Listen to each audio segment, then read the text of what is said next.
Bearhug Club, a pro wrestling podcast of positivity.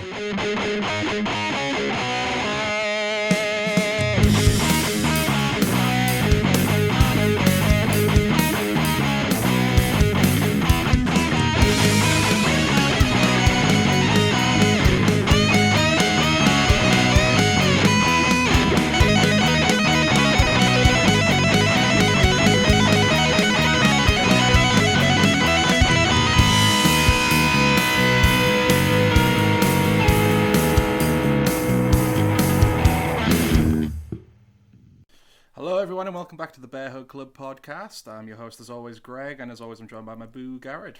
Hey baby. Hey baby.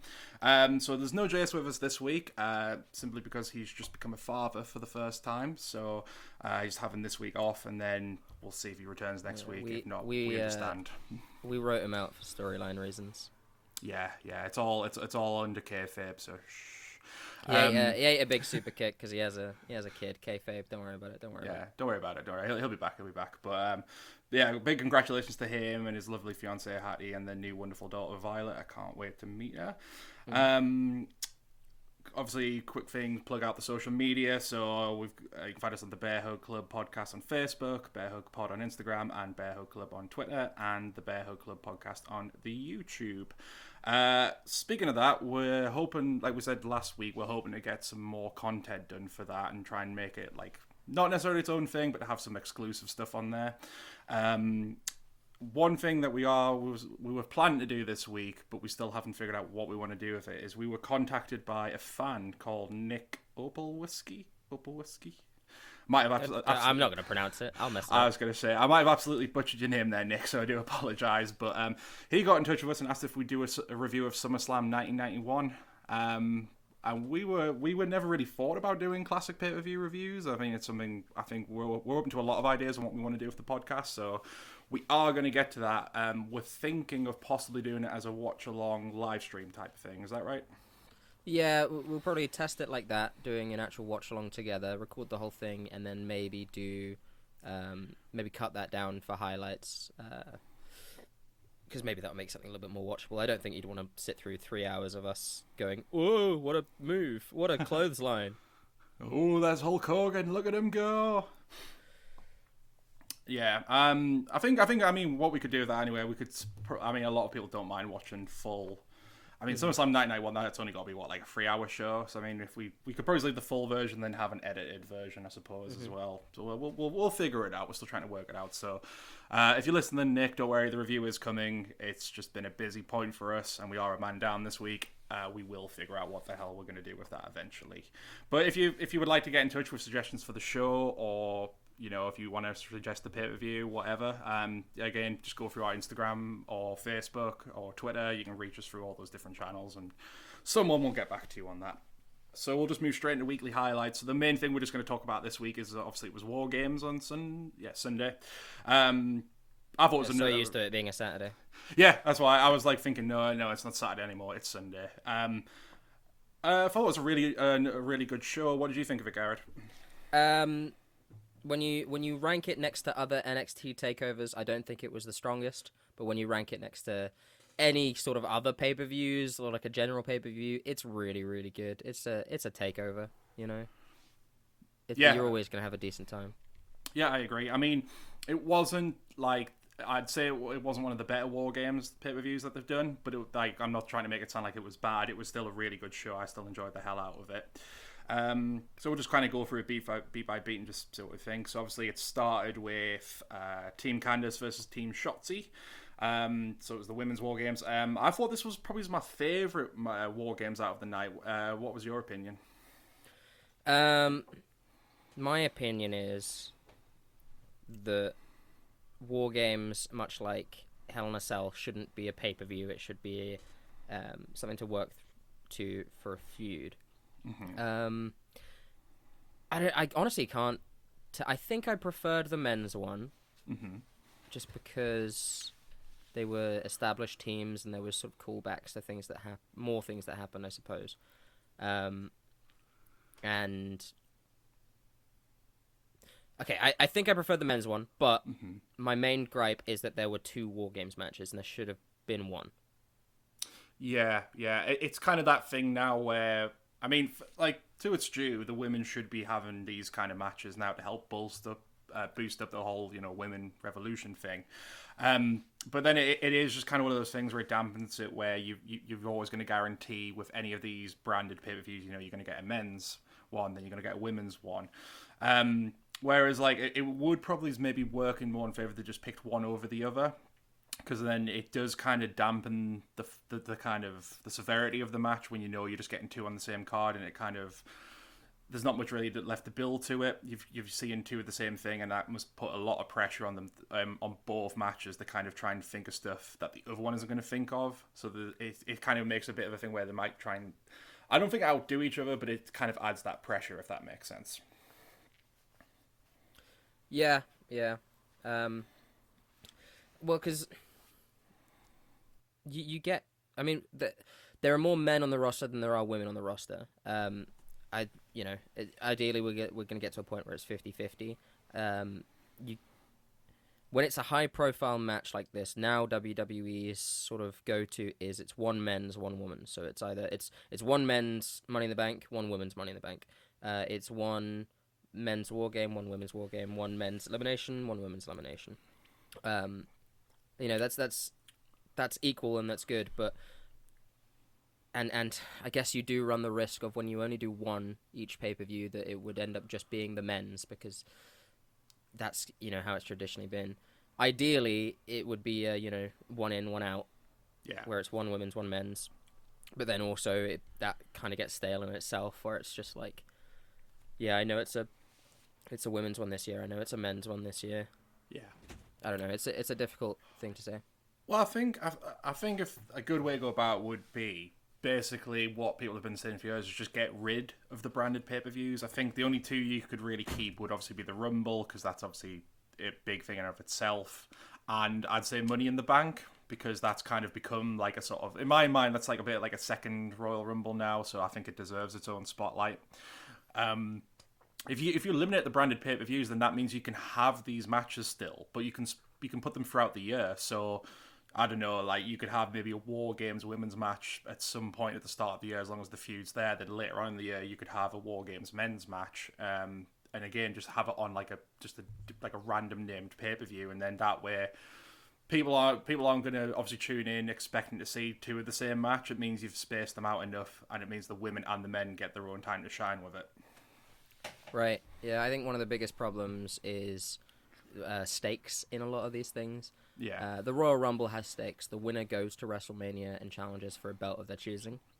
It oftentimes sets up feuds or continues feuds as it goes, You can even break up tag teams in it. You could practically form tag teams during a Royal Rumble.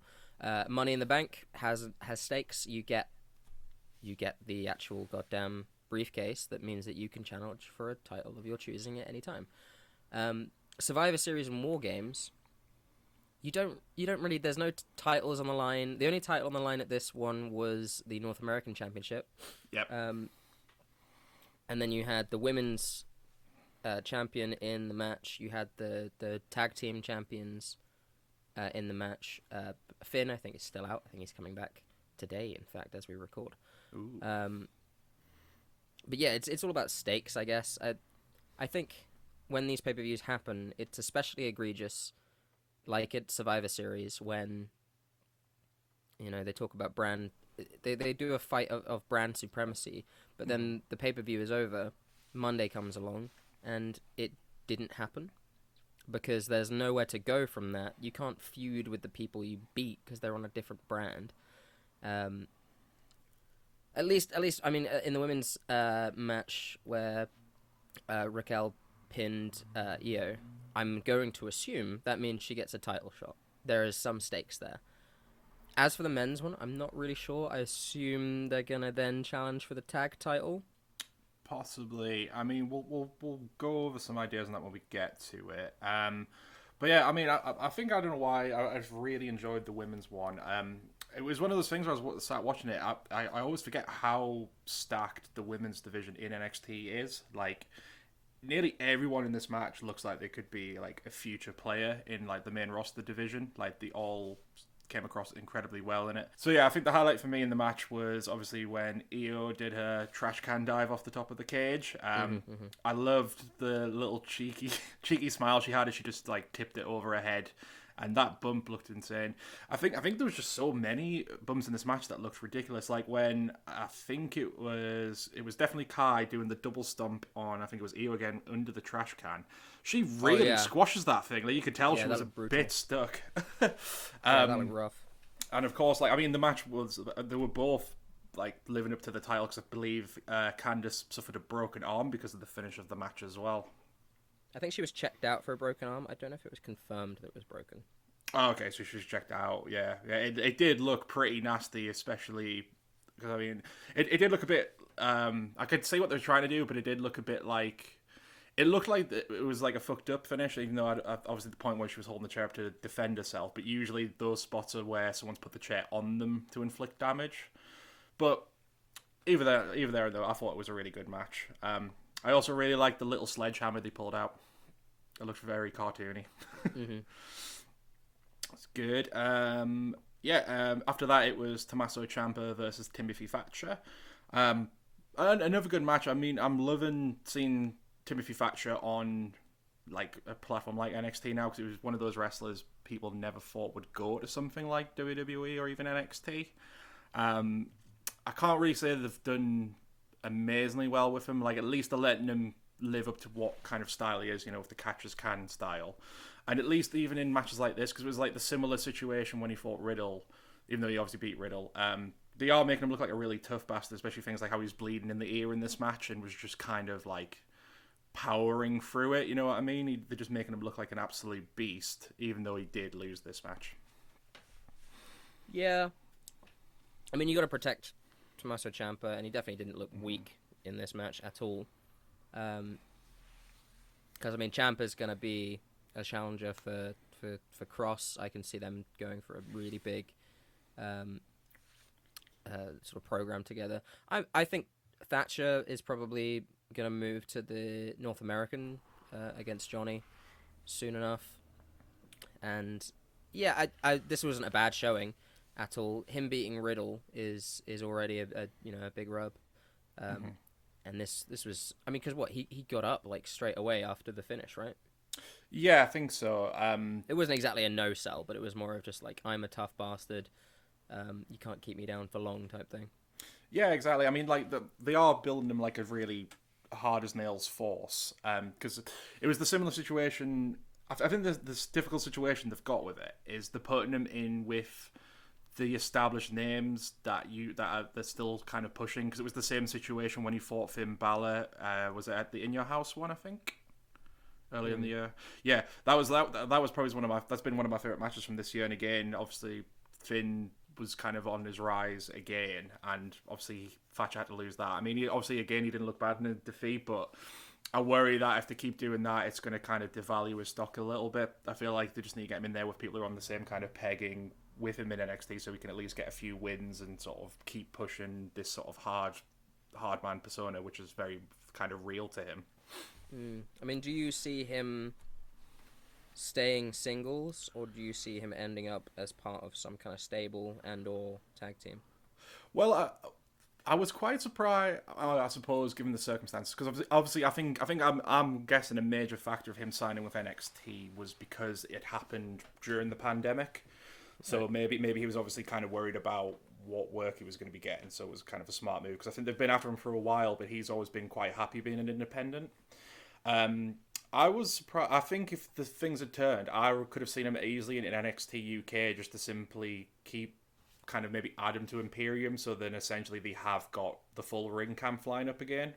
Fair enough, it's already quite big at the moment, and there's 4 guys in there already, but at least he'd have a fit there, because again, he's a champion of catch as can wrestling, which is obviously like pioneered in Britain. So for those that aren't aware, previous to Imperium was basically Ring Camp. Imperium is basically Ring Camp Mark II, and Thatcher was part of that. Yeah, exactly. And they were like pretty massively dominant, especially in like the UK and Europe scenes. So I would have thought he would have ended up there if anywhere else, because I mean NXT UK has kind of become a place where a lot of people who don't want to be part of the overall WWE umbrella kind of go there, because Walter's basically already said that he doesn't want to go at the main roster. He's happy just staying in NXT UK.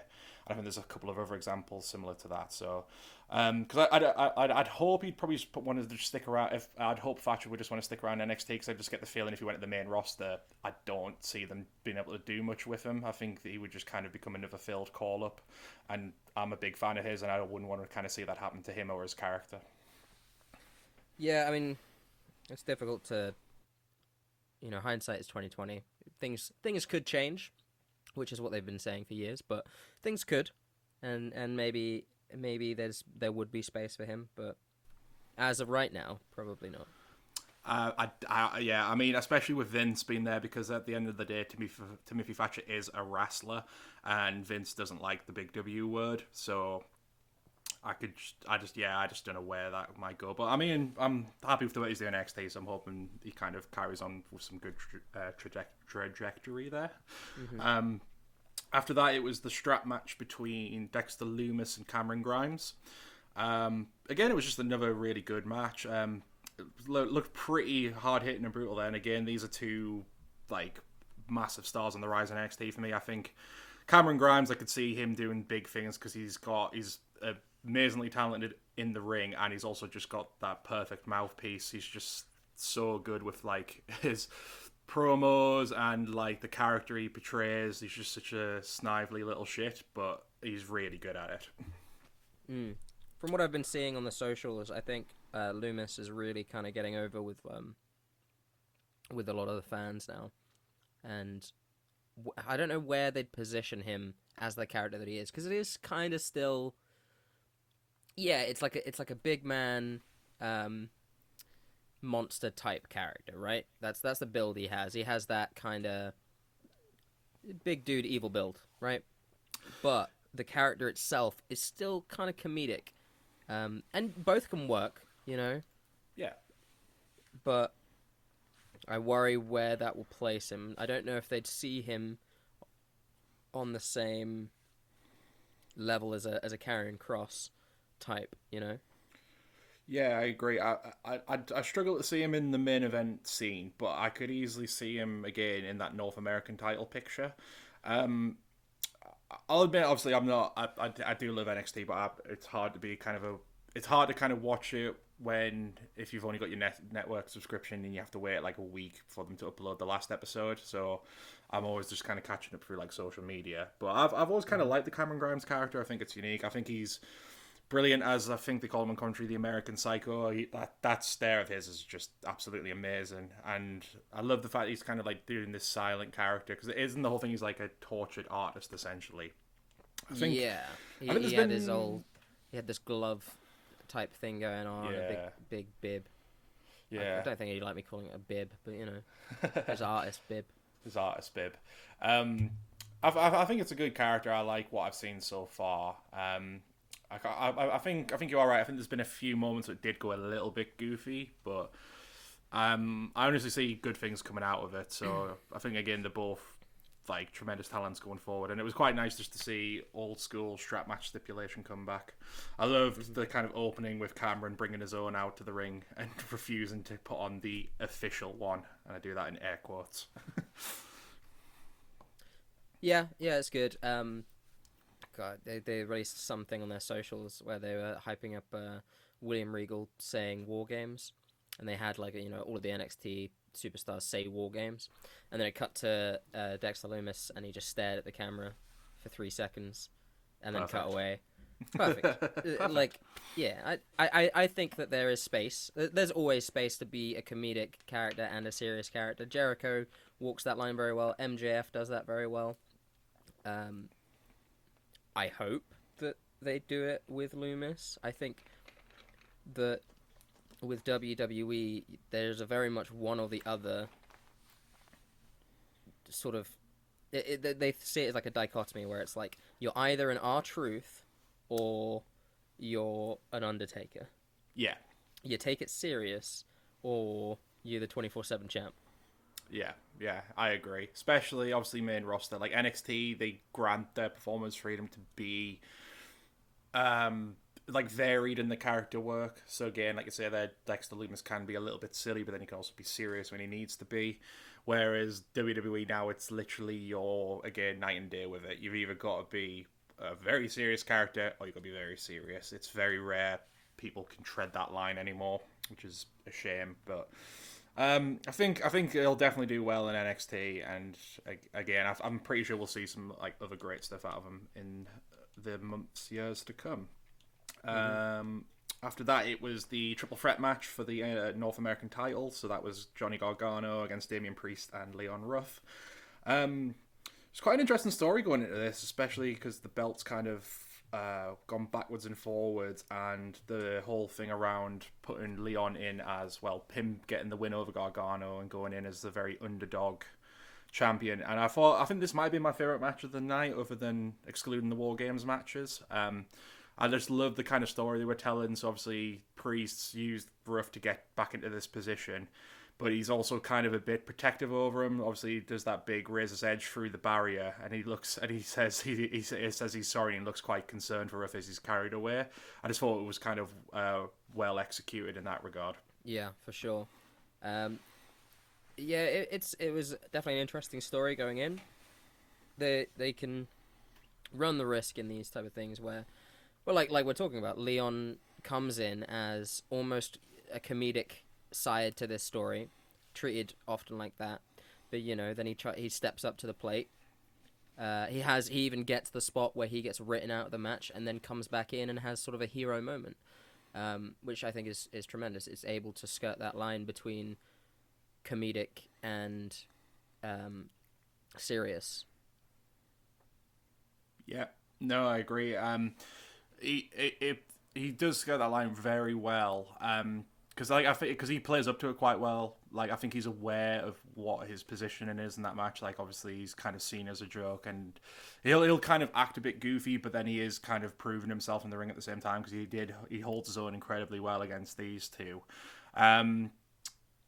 It was kind of interesting, obviously, that they've been carrying on that the Scream thing throughout since October, which I totally forgot they were doing. Yeah. And obviously that leads to the big reveal that now Austin Theory's back and he's partnering with Gargano. I did kind of like his little nod to the whole "it's me, Austin." Yeah, that was clever. Yeah, that was clever. I like that. I think you kind of had to when you dress like that. So who else is going to have that opportunity where they're wearing a robe type outfit and can pull that off? Mm-hmm. I hope that the story continues with all four of them. I see a tag match coming up on like a couple NXT's time. Theory and Gargano against Priest and Ruff, and I just think there's a lot more that could be told between the four of them. Yeah, I agree. Especially because you've got the dynamic there now. Because it was kind of dissolving before the match anyway, with Priest sort of obviously revealing that his whole intention of helping Ruff win was just so he obviously had a quicker path to the championship. And then I would say there the dynamic in the match that he obviously did look a bit concerned when he basically roughed him up too much. So it's going to be interesting to see what they could do story-wise with this. Because obviously with the thing with NXT, they generally put a lot of good effort into story and long-term story booking at that. The main event, obviously with War Games, is kind of proof of that as well. So yeah, I'm with you on that one. I'm excited to see where it could go next. And sure. Moving on, the last match obviously was the men's War Games, which was the Undisputed Era against Team McAfee. Like I said, I thought this was a really good match. I think once again Pat McAfee's kind of showing his worth as a potential future star. We were obviously blown away by his match with Adam Cole and earlier in the year, and this again just kind of shows like how good he is and how much he gets wrestling, especially because he's coming from like an outside sport, because he was a football player, wasn't he, originally? So he was a kicker in the NFL. I know I've spoken to you about it. I don't think I've said it on the podcast, but me and Harry, we would pop off and actually go out of our way to pretty much watch the pre-show anytime Pat McAfee was there, because he started as just a pundit on there. Because he's a great talker, so he'd just be on there and he'd sort of do his shtick. He had a great back and forth with EC3, and they had a great chemistry. Yeah. There was one time where he was talking to one of the referees. I forget the name of the referee, the one that is really tanned. Oh, him. Yeah. I forget his name. The guy that's really the tan guy, tan ref. Tan ref. And I can't remember what it was, but the advertising for the match, they were going really heavy in a very WWE way. They were going like, there is no rules in this match, because it was I think it was the unsanctioned one that the Gargano and Ciampa had. Yeah. And he was hyping it up. He was just kept saying, because he interviewed the referee, like, how are you gonna referee this match when there's no rules and all this, and he just kept going, kept pushing him, and at the end he was like, how are you and your tan gonna referee this match with no rules? And it's just his delivery and his wit is so good, and then to then be backed up by three of just the most incredible wrestlers. One of them probably one of the best British wrestlers of all time. And then also to back it up in the ring yourself, because the man takes bumps, the man sells pretty well, the man he does his shtick pretty good, you know. He really does. Like you were saying there, like I was, because obviously when we all lived in London, I used to come watch the NXT, WWE, whatever with you guys, and yeah, he was the highlight of the pre-show. What was the iconic thing that we all loved when he was talking about the authors of pain? He goes on like a massive tangent, and he's like they write books or something like that. He just says something really dumb. What can't they do? They write books. Yeah. They hurt people. Yeah, that was it. The thing is, like, if anyone else said that, it would just. I mean, it was dumb, but somehow he gets away with it just because he is that good at talking. Yeah. Do you know what it is? It's skirting the line between comedic and serious, and it's perfect. He's such a great manager type, but also now he's backing up in the ring. Where I'm like, I see him being such a heel with a title, especially with Dunn and Birch and Lorcan backing him up. So good. Yeah, I agree. I mean, again, like, he plays his character so well in this. So obviously, the whole match is just him. It was just those little nods, like when it's like it's time for like the next person to enter the match, and he's always stood by the door first. But then one of his other team kind of steps in, and he, without hesitation, just goes, "Yeah, okay, yeah, you go first." Yeah. And then when they're actually in the match, he'll basically take his shots when he can when members of the Undisputed Era are down. But then as soon as they're back up, he's basically behind his. British Shield and one American bloke. He's honestly honorary British at this point, you know. Yeah. Let's just say he's British, just to make things a bit easier. And again, I think it was a good show. I mean the fact that it was up to Pat to do the big bump off the cage as well. He's got a really good moonsault. I'll give him that. Yeah. Although was this a moonsault or was it a front flip? I think this might be a front flip. I actually forget which he did. So let's just edit it out. Let's just edit it out. He does. He does some great high risk moves, and he pulls them off very well, very athletically. The athlete that he is, the kicker that he is, or was, I suppose. Yeah, because it's one of those things where obviously a big thing in WWE is they will bring in sports stars from other areas, and it's there's not really a middle ground for it. I think either they get wrestling. Probably because they are a fan and they'll put the effort in, and then you've got the ones there that just don't put the effort in and kind of feel miserably because they just see it as a way of getting a paycheck. Thankfully, he is someone who clearly is a fan and wants to put the work in, and they're doing it about in a smart way, so they're not having him immediately become this big name that's winning matches out of nowhere. They're sort of slowly, obviously, building his character and sort of building him more established, but he just plays the chicken shit heel so well, and the snively heel so well, so he's becoming like a standout favourite of mine, whatever he does, whether it's promos in the ring or even when he actually does get in the ring, he actually does hold it all pretty well. Yeah, I mean, even just when he came in and, you know, he was doing his podcast, and the sort of Adam Cole discourse where he had him on, because that was kind of where their feud began with him on the pre-show before he'd even signed, or I believe before he'd even signed a sort of in-ring contract. So like long-term storytelling, it's been absolutely wonderful with Pat. Yeah, exactly. I mean, it feels like it's been ages since he had that match with Adam Cole. I think it was Takeover 30, wasn't it? And again, that's kind of proof of like how good he is. He is. I think give it in maybe another year or two, and he'll be absolutely amazing in the ring. And I think we'll see some absolutely tremendous work out of him in the future. And again, it was just another good showing for the Undisputed Era. I feel like, again, this I think Kyle was kind of one of the main stars of it. It seems like they are still really wanting to sort of cement him as a main event player now. Because I was kind of, going into this match, I thought it was going to be Team Pat that was going to win, because I thought this might have been where they might have sort of sowed the seeds of the Undisputed Era splitting up, because it's been rumoured to be happening for a while now. But it still seems like they are going strong for a bit longer from the looks of things. I just don't think that they should ever break up. Ever. I just there doesn't seem a space in NXT for the four of them to be solo, or even like, the space that they deserve to be solo. Well, the rumor was, if because I mean, obviously take this with a pinch of salt. This is what Dirt Sheet said. This was because this was floating around when Kyle got that match against Finn Balor. If the plan was, if they were going to split it up, it was going to be Adam Cole and Kyle O'Reilly as baby faces, and then they were going to keep Roderick Strong and Bobby Fish as heels, and possibly still keep them as a tag team from the sounds of it. So it sounded like if they did break up, you'd have the sort of the down the middle feud there with 2 on one side and 2 on the other. But I'm kind of with you on it. I kind of don't see much point splitting them up. I think they should definitely go in the direction of giving them more to do other than what they've been doing so far. So I like the idea of Kyle still having main event matches, and then try and figure out what they could maybe do with Bobby Fish and Roderick Strong as well, just to kind of give them something different to do. Yeah, just do it the Japan style of like,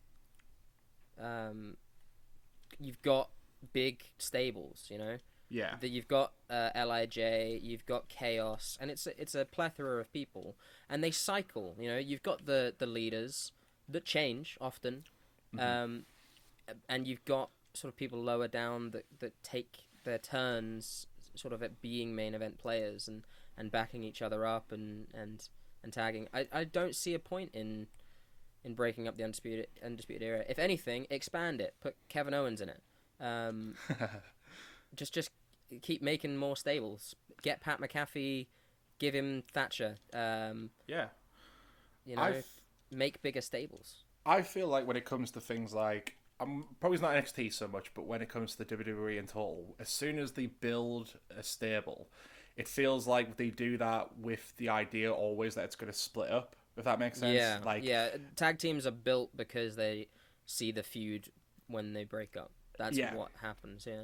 Whereas I'm with you, like, if they just took I just don't think there's anything wrong with how other wrestling places do it, like New Japan or the Indies, where you can just have them as a stable, but that doesn't mean you have to always feature them as a unit, if that makes sense. So you can still have them knowing that they're part of a stable, but let them go off and do their own stories that are separate from the rest of the group. It's like how, again, going back to Ring Camp, like when they were on the Indies, they were always a stable, but it was never something where they always had to be together. Like Walter went through that tear in progress, still a member of Ring Camp, but he was rarely ever with them. Like they'd occasionally might come in for a tag match, but that was it. And I feel like that's something you can do, where you could still have them as a group, but you don't have to always make it a group storyline. You can let each individual member do their own thing. Yeah, I mean it's how the Elite have been great in a lot of their storytelling over in New Japan, even in AEW as well. It's why you can have Kenny Omega win a match and have the Bucks come out and celebrate with him, and it just highlights all of them at the same time. Yeah, exactly.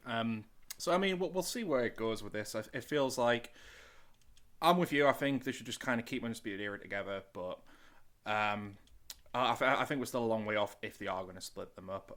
I'd kind of see them maybe eventually having the group on the main roster at some point, but who knows? Yeah. But yeah, great match. The other thing I wanted to point out was that it's great seeing Pete Dunne finally back in the ring wrestling, because he's probably my favorite wrestler going at the moment, and that bitter end he hit on Adam Cole on the steel chair looked gnarly. Yeah, I would not have wanted to take that. No. He's also looking cut right now. He is looking... He's looking beefy. He's looking beefy. Yeah. Got that meat. So, again, another good War Games match. I still think, since they've brought back, I still think my favourite one's been Undisputed Era against the War Raiders, Pete Dunne and Ricochet. But, yeah, still a really, really solid show. Anything else you want to add on top of that? No, just, as always, such a solid show. It makes you when a show makes you excited to see where it goes, it's done well, and I'm excited to see where a lot of those stories go. Fantastic. The only other thing we were going to kind of bring up in the weekly highlights this week is it was AEW's big Dynamite show. Winter is coming. There's only really kind of two things I want to bring up about this. So the big news obviously was Sting made his return back into a wrestling ring after. God, what's it been, like 2 years now since he got injured? It's been about that, I think. Longer than that, I think. Longer, maybe 2017. Anyway, so he's back in the ring. It seems like this was kind of the most logical conclusion, given that was when he got injured by WWE. The only other big thing he did was the Hall of Fame, and then he appeared in, I think it was the 2K20 Christmas commercial, which is quite funny. But other than that, they just kind of sat him on the shelf and didn't have him do anything, which they kind of do with the legends. Like, a lot of the times WWE will sign a legend just so they've got them under contract, and then they just don't really know what to do with them. Whereas, what I like about AEW is they're actually using the legends, but they're using them right. They're not just basically putting them in a match. They're basically letting them do managerial roles or just have some kind of on-screen presence. Right. And it was if I saw Jake the Snake taking bumps in 2020, I would not want to watch it, to be honest. Yeah, that seems cruel. Exactly. Like, you don't want to see these kind of guys taking unnecessary bumps in the ring, even though I'm sure some of them would still think they could go. It's just good that they do it smartly. Like, again, Jake's been a tremendous manager for Lance Archer, and I'm looking forward to see what this thing will actually do, because, I mean, the debut was really impressive. Like, you see a lot of people kind of have a swipe at AEW saying it doesn't have the same kind of wow factor of production values of WWE, but they went all out for his debut. I mean, having it snow in the arena, it was just a really cool visual having him come out to that. Could have done without the weird. It was kind of weird for me. Like, I remember watching it at the time, and then him coming out was really cool, but then his just kind of weird stare down with everyone just came across as a little bit awkward to me. I think there was some sort of intertextuality to it in like. I think I saw a few videos of people that I think read into it a little bit more than they read into it like an English teacher reads into red curtains, where they're just like, the character is slutty because they have red curtains, and they are promiscuous or whatever because the curtains are red. There were things like him facing off against Arn, and Arn was kind of like, I feel like there was a lot of story told in it. The only one that kind of stood up to him was Darby, because he doesn't know him, I suppose. The way I like to read into it is that everyone else feared him on, obviously massive history with him. I think it was good. I think the stare down could be perceived as a little bit weird, a little bit like, why did he do that? Yeah. Especially when he came in to save them and then decided to stare at them. But really, as like storytelling goes, I think it's fine, and I think it will probably. It looks, the way he stared them down looks like it's leading to a match possibly between him and Darby, which is very strange. I do not want to see him get coffin dropped. No. Well, I mean, better coffin dropped by Darby than Luke Hobbs. Yeah. I mean, that's fair. I mean, the reason I think that the stare down was weird is it just Cody was obviously doing his part, and so was Darby, and I think Arn to a degree. It just felt like Sting even felt a bit awkward, just kind of going round the ring, staring them out, and then leaving. Like, he just looked a bit uncomfortable with it. Is the only reason I thought was a bit awkward. How would you have him come out? I think it would have just worked fine if he did that same cool entrance, and then all he really had to do was kind of maybe stand in the ring. I think if they were going to have him do build, if they were trying to maybe sort of have that moment to sort of cement what direction you might be going in, then you could add something like a stare down. But the fact you saved them from the heels, it would have been maybe good to maybe just have him point the bat at them or something, you know? Because I mean, he plays the silent protagonist very well. It just felt like him going around the ring and staring them all was just a little bit weird for me, but I think it worked. I mean, everyone kind of said they loved the debut, and I have to agree. Like, they did go all out for that legend. What do you think? I mean, go ahead. I suppose it depends how he aligns himself. My assumption is he's gonna be Darby's manager. That makes sense to me. It just kind of makes sense character-wise. Darby isn't exactly a vigilante, but you know, I could very much see that working. It depends how quickly they get to there. If they've got a story to tell before that happens, then it makes sense. If they come out tonight and say, I'm aligning with Darby, he could have just basically nodded to that then, you know? Yeah. So I mean, I was going to ask then what you think they're going to do. So do you think that's kind of your prediction then, that it'll be Darby's manager going forward? I believe he's going to end up as Darby's manager. I think that's the best thing to happen. And usually, with AEW recently, the best thing to happen is usually what happens, apart from the women's division. Yeah. Well, I mean, we've been over that enough. Let's not go over it again. I agree. I think there's been... Because, I mean, the big thing coming into it was everyone's asking, is he going to wrestle again? Is he clear to wrestle again?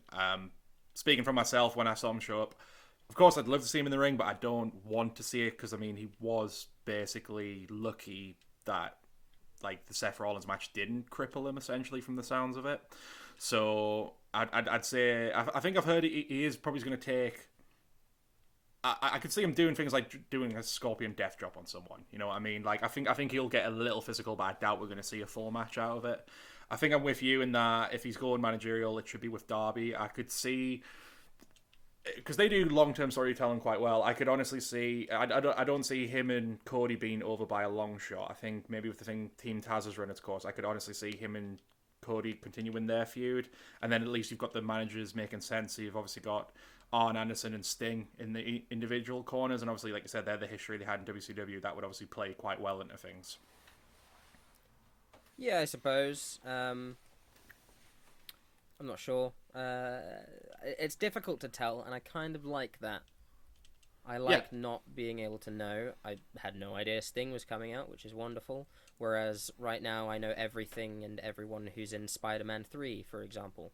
Are you excited for Spider-Man 3? I was. Now I know everyone's in it. I agree. I think that's what AEW does quite well. They are very good at... You can never really predict what they're going to do with stories, and that's what I've been missing from things like WWE for a while, because WWE will pull a swerve, but it's a swerve that never makes sense. You know what I mean? It's like, I think they panic when fans figure out the plot, so they'll throw whatever they can together at the last minute, and it always usually does not make sense. AEW's pretty good with this kind of thing. It's for me. It's the not carrying it through. It's the Last Jedi curse, where I actually enjoyed Last Jedi, but I enjoy it less because they completely retconned it in the next one. I agree. And then I enjoy neither of them, and it's the similar case with WWE, where I didn't enjoy Raw Underground, but might have enjoyed it if you just continued, but you didn't. So well, case in point, it looks like Retribution's basically already on its way out after. Next to nothing.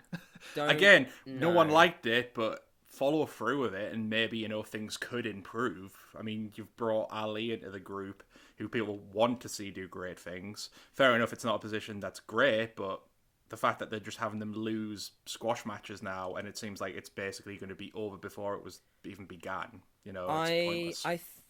The way I see it going, and you can bookmark this one and clip this, whoever is watching, but he's gonna go back to being a hacker or whatever, and he's going to expose some wrestlers or even Vince himself. And I see Vince actually coming out for Ali. That's what I see long term down the line. But I think that that's where they're gonna go. Whether they continue with that, probably not. But Ali is going to go back to his hacker character, still as part of Retribution. Yeah. And something will happen, whether it's him hacking a pay-per-view and like taking over the feed, or like taking someone hostage, some dumb shit like that. Yeah. I'd get behind it. I really like Ali. But yeah, that's where I see them taking it, because otherwise, where the fuck else are they going to take it? I think I'll just go with you on that. It sounds like, I mean, that's pretty much like a decent suggestion, so then it could at least hopefully full circle the hacker thing at least, because again, that was something that seemingly was going to go nowhere, but I don't know. I mean, it could easily just be a case that like, they're just suddenly not on TV anymore and they're never mentioned again. Yeah. I mean, that's the worry, but yeah, we try and be optimistic here. We're a podcast of positivity, don't you know? I do. After that, I think the only other really noteworthy thing that came out of Winter is Coming was obviously Kenny Omega became the champion, which I think we all kind of knew was coming, so we were quite pleasantly surprised. I think the main shocker was obviously the whole heel thing with Don Callis, but you kind of have more of a knowledge about him and Callis, so did you kind of see that going in that direction? No, not really. They've hinted at Callis not really being his manager or anything, but just being there. He was there the week before, I believe, and maybe 2 weeks before that. Don Callis has got a big history with Kenny. I believe they're friends in real life. And they were saying on commentary that he's his uncle. Is that like kayfabe or is that like legit? I have no idea. I wouldn't be surprised. I mean, they seem that close anyway. Yeah. But he called pretty much all of his matches in New Japan. Mm-hmm. I didn't see it coming, which is great. Yeah. I don't know if I like it. Kenny hasn't ever really had a manager, but I guess he was part of the stable, Bullet Club and the Elite, which is like having managers in and of itself. So, I don't know, it could work. It's also something new. What WWE do a lot of the time is they, like with Ring Camp turning into Imperium, or established things being sort of renamed as if they're new. It's rehashing what people have already done somewhere else. Like, Broken Matt Hardy became Woken Matt Hardy. And I worried to an extent that Kenny Omega going back to his cleaner persona would have been almost detrimental if it was just the exact same. If they change that now that Don Callis is with him, and possibly a host of other things or people may join him, then it's welcome. It's something new, it's something fresh. It's kind of a reinvention of the same character, not just renaming the cleaner the janitor or something.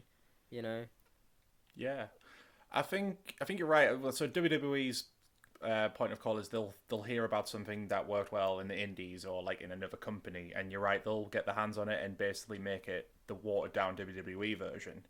AEW so far has had a good track record because they're not a company too afraid to acknowledge people's history in other companies, and they'll even mention like other wrestlers who aren't signed with them on commentary. So like what was it? I think it was on this show. It was it Frankie Kazarian against Chris Jericho.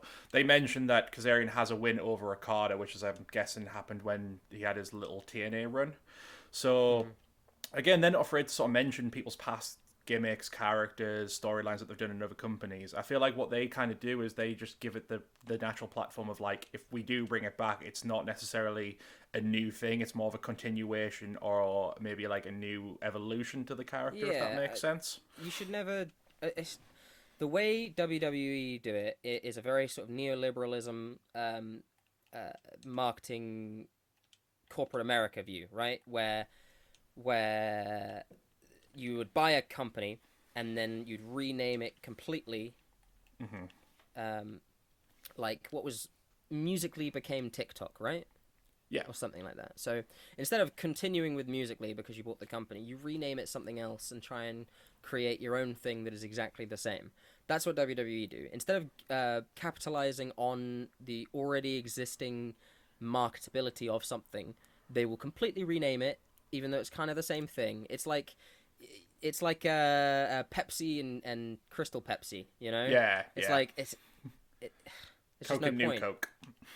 You've already got if you've got an already established marketable product, use it. It's crazy. Don't rename Chad Gable Shorty G when Chad Gable is getting over. Yeah. I think it's just WWE's. It's probably. I reckon that's obviously more Vince's thing, because I think if it's something that he hasn't thought he's created, he either just wants nothing to do with it, or he wants to try and make it seem like it was kind of under his umbrella it was created, even though people wanted Matt Hardy back in WWE because of the broken Matt Hardy character. So it's not something you can easily wash over. I think it's more of a sinister marketing thing where it's just it's purely just they want to have the rights to everything. They want to market this. They want to sell this through merchandise, and they don't want any existing. Like if Kenny came in, he wouldn't be called the Cleaner. Yeah. The Mopper. Basically, if somebody Googles the Cleaner, they don't want them buying merch from New Japan, right? They'd want them buying the WWE janitor merch. Yeah. Essentially, a thesaurus must be a powerful tool backstage at WWE.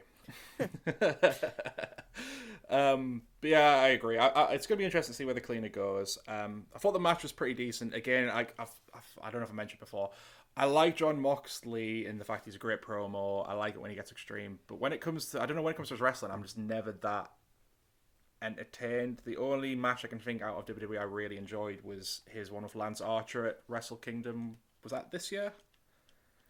Yes, I believe it was this year. It's been a long year. I can show you. Watch his G1 stint. He had some pretty solid matches. I think my favorite was his against Tomohiro Ishii, the Stone. I think I saw that one. That was pretty good. That was hard hitting. That was really good. They kind of their styles that very much are quite similar. You could practically. I mean, he's hardly the New Japan Jon Moxley, but they're very similar. They're both quite hard hitting. Stone Pitbulls, the two of them. No, I like Jon Moxley. I think the work he's done in AEW since WWE has been fantastic, and he's done well to carry the belt when there's been no fans, because he essentially won it, and then he's basically had no fans to fight in front of, essentially. Yeah. And I like him as a person. I was listening to his wife's new podcast, and he was the first guest, and he talked about how he used to take coke or cheap speed and then go to the library. apparently, because I mean, he was a poor guy growing up, so he said he used to love the library just because he could get like CDs and books and stuff. So that's where he got a lot of his education from. But he said he used to just take like cheap coke and go sit in the library, just I guess read. Yeah, as a person, I think he's great. I think he's a good champion. Whether is he gonna have 6-7 star matches according to Meltzer, maybe not. But I think he does the job that he needs to. He can really get over with a crowd, and to get a reaction like that, you know, you're doing something right. We'll see how Kenny does, you know, whether he holds it as long as Moxley, whether Moxley might even take it back, you know. We will see. I think Hangman is the next, but I think it seems like smart booking. We've kind of talked about this. I think it's definitely going to lead to Hangman. I think AEW's not the, when it comes to the world title, they're not the kind of company that seems to like hot shot it. I think they do give people a decent run to kind of give that belt a bit more prestige. Plus, I mean, it could easily just feed into like, now that Kenny's doing these new sort of heel tactics. I'm interested to see how he's going to kind of carry that reign. But that also led into that AEW also has a partnership with Impact now, so that's going to be interesting to see what they do with it. I mean, we were discussing before the pod, it was obviously hyped that Kenny was going to be on the show this week, Impact show, and it kind of didn't amount to much. It was like a couple seconds promo at the beginning, if that. So yeah. I mean, if anything, it's kind of just a give to Impact Wrestling just to get eyes on it. I mean, because now we've had. It's almost like a silent creep in that Tony Khan and the rest of them have been doing, because who have they been doing dealings with right now? Really, they currently have on their roster the New Japan US champion, right, or North American champion. I can't remember which belt they have. I think it's the. I think it's US. It's US. But yeah, John is currently the New Japan US champ. You've got Kenny, who is still the AAA I forget the name of that belt, but it's like it's their top belt, right? He's still their champion. Yeah. You have the NWA champion, the women's champion, coming on and fighting multiple times. You've now got the deal with Impact Wrestling. I mean, you know, Ring of Honor is only.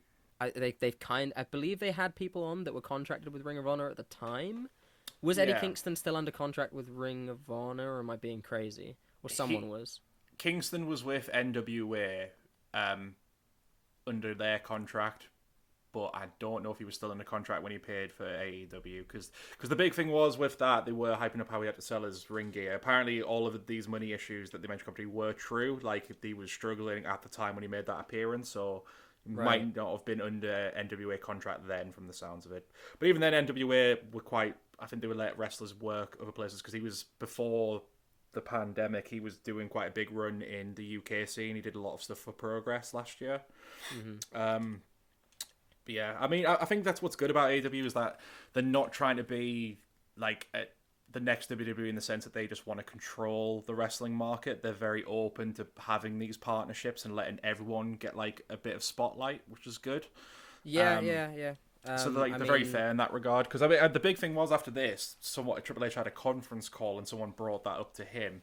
He kind of just gave that kind of like open response of we're always open for business. But I can't remember the last time WWE even had a partnership with another company. Like, fair enough, they've got the little ones, but that's just for developmental. So it almost doesn't even feel like a partnership with them. It's kind of just like an internship. It's not a partnership, it's an internship. Like, Progress Wrestling, as amazing as it is, it doesn't feel like a partnership. It feels like an internship. Yeah.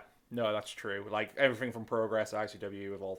It's all essentially just so they've got more developmental hands in the pie across the world, because that's obviously their big thing, is they want that global got dominance of the developmental system. So yeah, you're right, it's not really much of a partnership, even though it does help those indie promotions in the long run, given that now they're on the network and stuff. But at the end of the day, it has sort of watered them down ever so slightly, because I was rewatching some old Progress stuff recently, and I mean, I can't really say for certain if it's because they're with WWE now, but obviously they did a lot more different stuff compared to what they've been doing the last couple of years, if that makes sense. Yeah, I would be interesting to... would never see them, because I don't think... because internet things are very... very interesting in terms of, like... Because in TV, you have to show your ratings, right? Yeah. I don't think the WWE Network or anything like that has to show anything. I would be very interested if you could somehow measure the people that have gone from the WWE Network to then go to watch Progress or watch Evolve or watch any other company because of what they've seen on the network. Or if it's a complete other way around. Because a lot of the times people from Progress are usually diehard wrestling fans anyway. You know, a lot of these smaller companies are diehard fans. They don't have the bigger appeal that WWE does, and I don't know. It'd be very interesting to see, which we'll never see, but it'd be very interesting to see how good their partnership's actually working for them. I agree. I mean, the biggest money is just going to be the paycheck they get for putting their content on the network. Yeah, I think you're right. I mean, on the one hand, though, the sort of pros and cons to it. I think it's benefited them quite well, because the ones that they've got signed are sort of the biggest indies going, and then WWE is actually quite good in that they have let them loan talent for the shows. Like, you're talking Kyle O'Reilly and Cameron Grimes, although he was still Trevor Lee then, were in Super Strong Style last year, for example. So True, but there was... Do you remember... Oh, God, I can't remember the name of the company. There was a big hullabaloo, because I think Regal came out and said that it was a bit of BS going on, but basically a lot of stars were pulled out. A lot of UK stars and people like that were pulled out of local shows and smaller shows because of, I think it was a takeover at the time, and I think there have been other shows where they've just been pulled out because obviously WWE takes priority. And I think at the time, Cody loaned them a bunch of AEW wrestlers to sort of, look very good, which he did at the time. But yeah, there have been times where they have taken away wrestlers from indie shows. Yeah, no, you're right. It's sort of double-edged sword, I suppose. Like, there's definitely pros and cons to having someone like WWE overlooking your stuff, but I think you're right. I think unless we actually saw those benefits up close, it's hard to kind of tell what works in the long run. Whereas at least with the AEW partnership, they're sort of at least they're at least partnering with brands that have already can kind of stand on their own. And fair enough, they'll probably be a bit lower down, but at least with them, it looks like they are at least trying to give them a bit of a decent spotlight with everything. It's not like we're coming in and we're taking over everything. Yeah. I mean, the way that the story looks like it's going is I think it's going to be a Kenny going around trying to collect titles type deal. Maybe the cleaner is going to become the collector. Hey, that'd be cool. Which would be interesting, and I don't know how you'd do that without kind of burying... Well, not burying, depending on how good the match is, but, if he's going around stealing every top company's belt, or every company's top belt, then I don't really know. I think it could be done. I mean, look back through history, it's been done before. Was it, I think it was Ultimo Dragon, wasn't it? Like, fair enough, it wasn't top belts, but he had a ridiculous number of championships across multiple companies at one point. 16.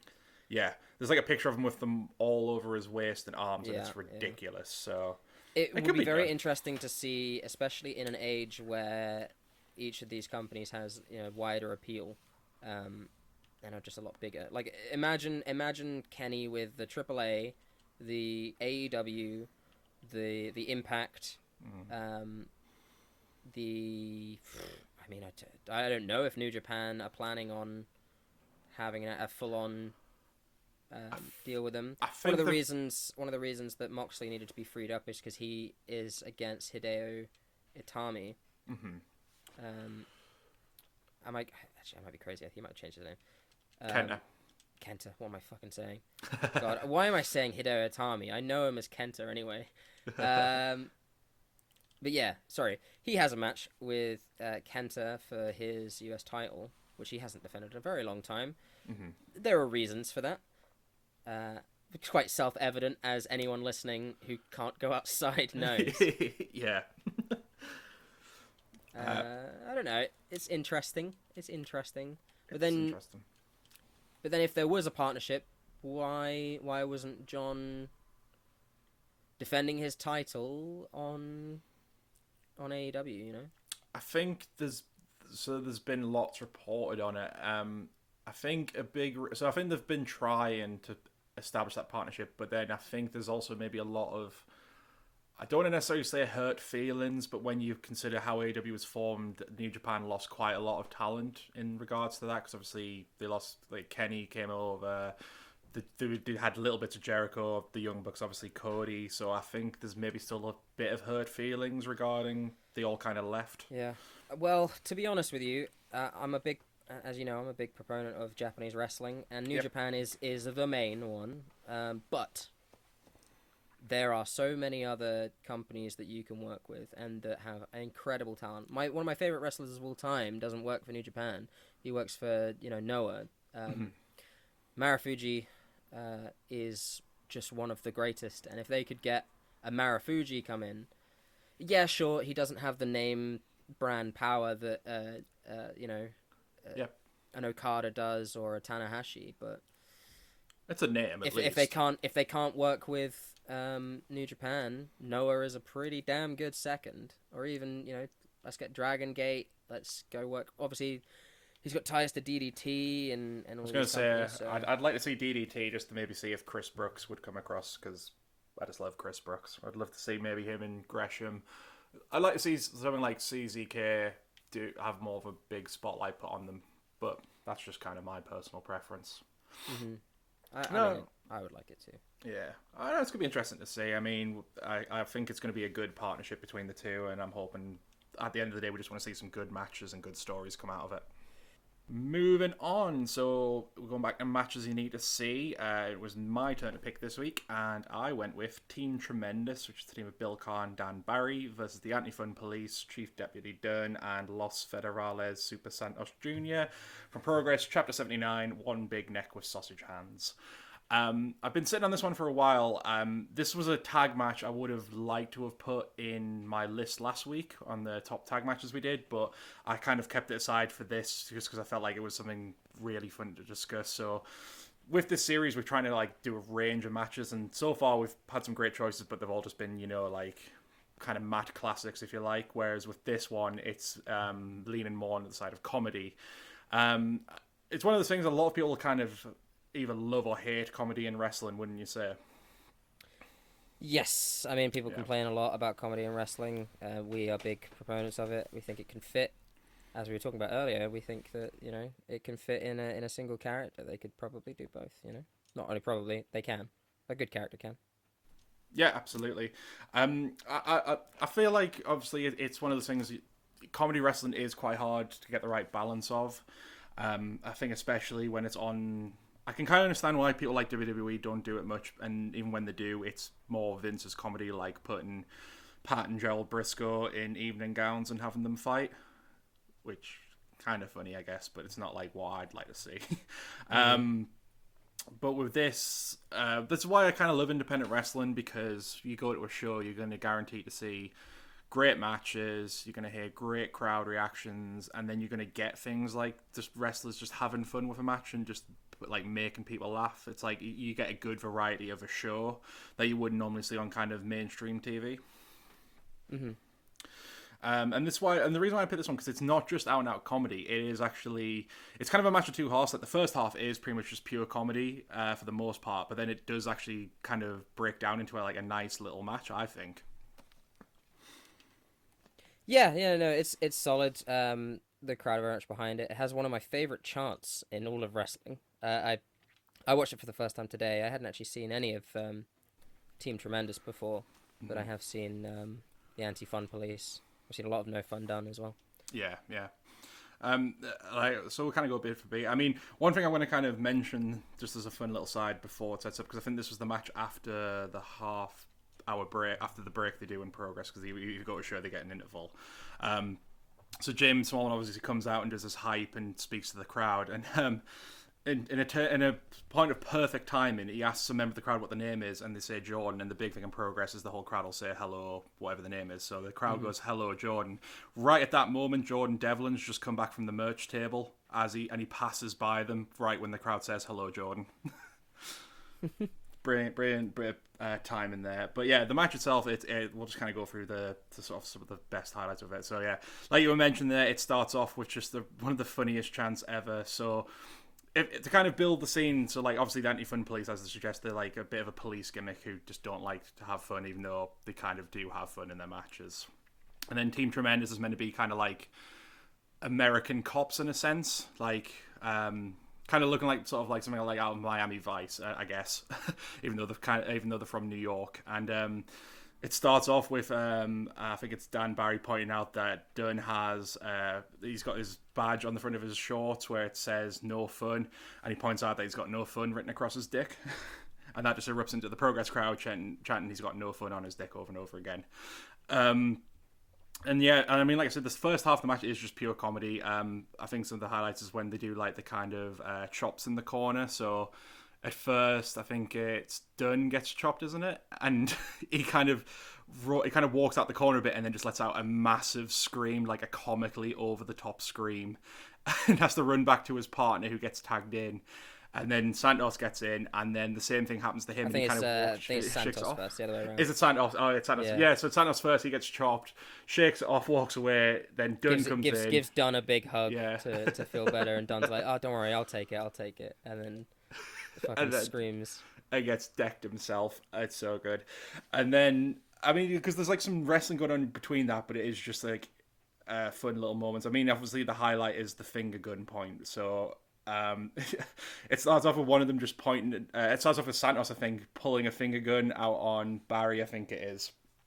Barry then gets it out of his hand, and then he has the gun, and then it just keeps like falling apart from there until all four of them are stood with a Mexican standoff with guns in the ring, and it leads to a fucking Progress team member getting shot. It's hard to he's stood on the apron, and then what reaches into his shirt, pulls out blood, and then like turns to the audience. They're all stood in the ring with their finger guns, like shocked. And then it leads to the bit where they hide the body, and then they hide the guns in the audience. Yeah, they do. And then just what I love about it is the crowd plays up to it chanting, "We saw nothing." We saw nothing. Yeah, that's my favorite chant. We saw nothing. Oh, it's so good. It's going to be hard to describe because it's one of those things where you say it out loud, you can't understand how funny it is, but like watch it because it is so good. I think another highlight for me is when it's I think it's Dunn and Carr in the ring, and Carr keeps body checking Dunn, and then on the last one he just says, "Please stop," very feebly before getting checked out the way again. And then it's just like, again, like the match just kind of breaks down into like actually a pretty competitive bout towards the end, and then you just see it's the kind of match that will make you believe that big men can fly, because everyone with exception of Dunn are very big boys, and at one point I think Santos, Carr, and Barry do basically ridiculous suicide dives out of the ring, which I just always amazed to see, especially in the case of Santos, who is a very beefy boy, but he kind of can pull off a few kind of agile things in the ring. I think it was Barry that did. He messed it up slightly, but I'm sure if I looked, it's a move that he can do very well. But he does a sort of over the head suplex, and then as the suplex takes the bump, he instantly kips up from that bump. I'm pretty sure it was Barry that did it, and I was like blown away. He didn't exactly hit it perfectly right. He sort of used his hand to kind of steady him, but him doing that move alone tells me that this man can do that shit. He can do agile stuff. No, I remember the bit, because he kind of stumbles a little bit on it, but he just kind of regains it quite well. But yeah, it's just it's one of those kind of perfect matches where it gets the comedy so spot on for me, and it doesn't go too silly. Like, I think describing the finger gun thing makes it sound like it's a bit too ridiculous, but it really isn't. For whatever reason, it works perfectly well for the match. Again, the idea of you've got the American police against the British police, even though I'm pretty sure Dunn isn't from the UK. I might have to check that. But yeah, I think it's really good. And then what I love about it as well, you can legit tell that the commentary are completely losing their minds about how funny it is, because they're barely able to call the match, and all you can hear is them just completely pissing themselves trying to like call everything that's going on. But yeah, it's a solid match. Any kind of other thoughts on the match at all, given it was your first time seeing it? I mean, I'm a big fan of comedy matches. I think for one of my matches that you need to see, I'll find a Yano match. I have to try and figure out which one is my favorite. I actually quite like his Moxley match. That was pretty good. But it's such a great one for just having a great crowd. We talk often about British crowds, especially Progress crowds. But my favorite chant being the "We Saw Nothing" chant. It's fucking brilliant. I love it. But one thing, when we talk about British crowds and being rowdy like that, they also know when to switch off and let the match take its time and allow the wrestlers to sort of do their thing. Like we're very ready to throw our chants away so that we can be quiet and hear you chop someone or hear you say a line or something like that. So I think my comment would be that it's just a bloody great crowd for the match. Yeah. I mean, it's like we said. I think it was like a couple episodes ago. We had a big discussion on British crowds. I think again, it's to my point that if you go to a show like Progress or like a British crowd, you're always going to guarantee you'll hear a chant that you'll never hear again, and I think that just makes a show even more special. So, like, again, like, I mean, how often are you going to hear a crowd chant, "He's got no fun on his dick," or "We saw nothing"? Like, it's just never, probably ever going to come up again. You know what I mean? again, like if you ever wanted to see just good crowd reactions, generally any Progress show you put on, you'll hear something unique, something funny, because they always have the most red hot crowds for shows. But yeah, I love this match. I'd say for as long as I've been a Progress fan, this is the match I've probably seen the most, mainly because it's that kind of perfect match you can put on and even show like non-wrestling fans like just how fun it can be, because it generally is really funny, and then it does kind of go into like good wrestling towards the end. And like I've seen this match probably close to 10 times now, and it still makes me crack up every time I see it. I think as well, what I'd kind of like to do going off of this, I think one day we should try and do like maybe a top 5 comedy matches, because I think that'd be quite fun to kind of see what we could kind of pull out the bag for that one as well. Yeah, I'm sure we can work that out in like a couple of weeks' time. Let's do that. Yeah, let's do that one. That sounds like a fun one. Anything else you want to touch on this match? Not particularly. I mean, it's. I think what's good about comedy matches are good when they don't go stale. And this was very much a relatively quick match. I can't remember how long. Maybe about 15 minutes, a little bit less. Yeah, something like that. Yeah. It didn't overstay its welcome. It was perfectly paced, lots of fun, and has now made me want to go and watch some of Team Tremendous's stuff, which I haven't seen before. So I'm excited for that. Yeah, I'm the same. I wasn't aware of them until I saw this match, and I'll admit I've not seen much since. But the only one I did was kind of aware with Dan Barry, who's quite a well-known name on the indies. I think he's trained quite a lot of people who are quite big now as well. But yeah, brilliant match. And yeah, we'll take it off that. So kind of going into the main topic then.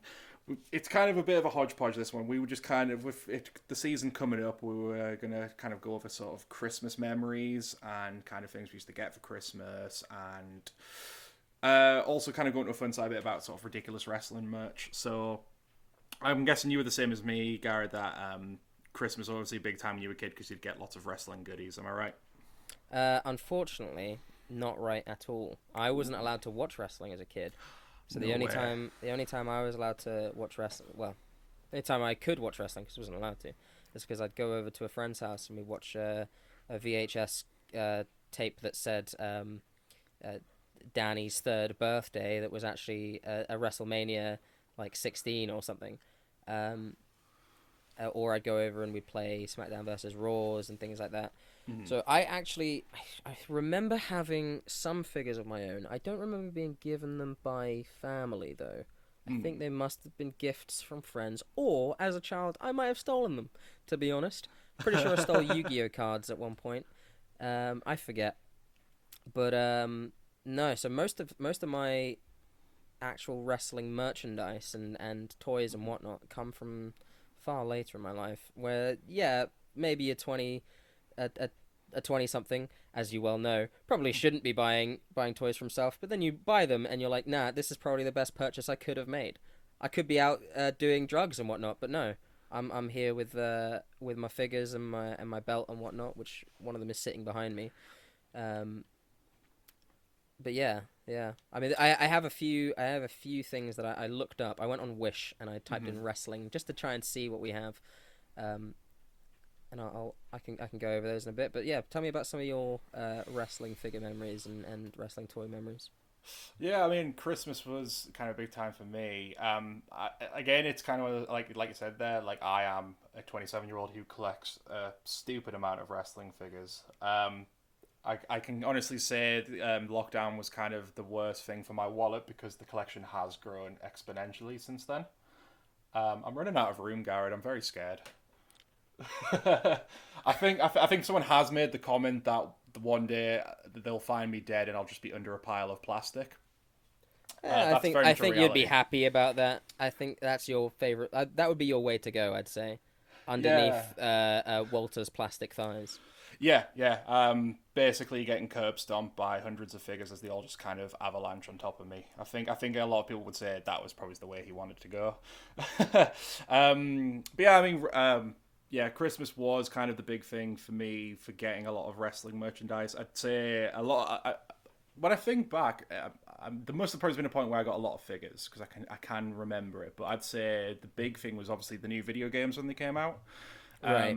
I remember one favorite memory was when the PS2 had just come out and they were running the trailers on SmackDown on Saturday mornings, and I was so desperate to play it. And luckily for me and my brother that year, my parents got us the PS2, and I remember just sat playing Just Bring It for days on end afterwards because I was just so hyped to play it. I'd say one kind of embarrassing memory. Did you when you kind of reached the age you didn't know Santa existed, and you know your parents were the ones behind it, or like whoever got you the presents? Were you one of those people who always tried to like kind of bribe them into giving you stuff early? Yes. Yeah, no, I now currently, as a 24-year-old, and since I was probably 16, I've never got presents on Christmas since then. I would always get them early. I think it started with a Nintendo DS, and I got the Nintendo DS a day or two before, because we're a very impatient family, and I will be given gifts before the fact. So yeah, definitely. Yeah. Well, mine wouldn't budge because they were very much like, no, it's for Christmas, which, to be fair, is kind of how it should go. But didn't stop me trying. I remember, I think it was when SmackDown versus Raw as the first game with that title came out, and I used to get a lot of video game magazines, so I remember seeing the previews for it, and I was hyped to play it mainly because Here Comes the Pain had introduced legends to games, and this one had like way better legends on, like The Rock, Mankind, Steve Austin, so I was desperate to play it.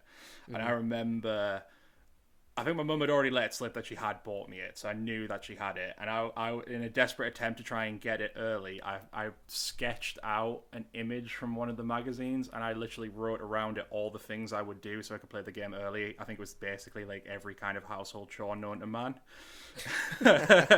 And she essentially looked at it and went, "Oh, that's cute. You're still not getting it, and I'm going to put it on my pinboard at work." What the fuck? Yeah, Mum. That's cruel. Like that. I know, right? I think she was generally kind of touched by it, but then obviously saw the humor in it. So I think it, and I know for a fact when she put things on a pinboard in her office, they stayed there because she had like a picture I painted when I must have been in like preschool that was still there for like when she like all the way until she left work. So I imagine it stood there, and her and her work colleagues got a lot of a good chuckle out of it. Evil. Thanks, Mum. I wonder when the best time for wrestling merch is. The best time for most things in terms of commercialization is Christmas time, right? That's what Black Friday is. Black Friday doesn't celebrate a holiday. It's buy this stuff for Christmas. I wonder if WWE does better merch during Christmas or during WrestleMania. And I'm sure, like, you know, at shows they do better merch, like WrestleMania shows, right? But in terms of people buying online or people going to a store, to an Argos or whatever, and buying wrestling merch, I wonder if they do better on WrestleMania week or, you know, the build up to Christmas. I would still assume Christmas. I think it'll be Christmas. I think WrestleMania will be a hot point for them, but more so they'll probably rake in the merch money from the people who actually attend. Like, they'll obviously do the sales online for people at home, but I think Christmas is always going to be the big thing, because you imagine all the kids that want every kind of new figure that's out, any video game that's come out that year. That's going to be the time when they'll actually get spoiled and kind of get a lot of the things that they want. And even, I guess, for the older fans, even though, let's be honest, most of WWE shirts are quite rubbish for, like, a male fan. Because, I mean, a lot of the things I get are shirts, but most of my shirts are from the indies, because indie wrestlers kind of go a bit more all out with them, whereas WWE are quite notorious for having... Obviously, they've had iconic shirts in their history, but you've got to admit, a lot of the ones they come up with are incredibly bland. Yeah, for sure. I mean, I think I've got even some of the worst shirts. I mean, you were at WrestleMania with us a few times. We looked at some of the shit shirts and bought them, like, ironically and whatnot. God, I can't remember what shirt.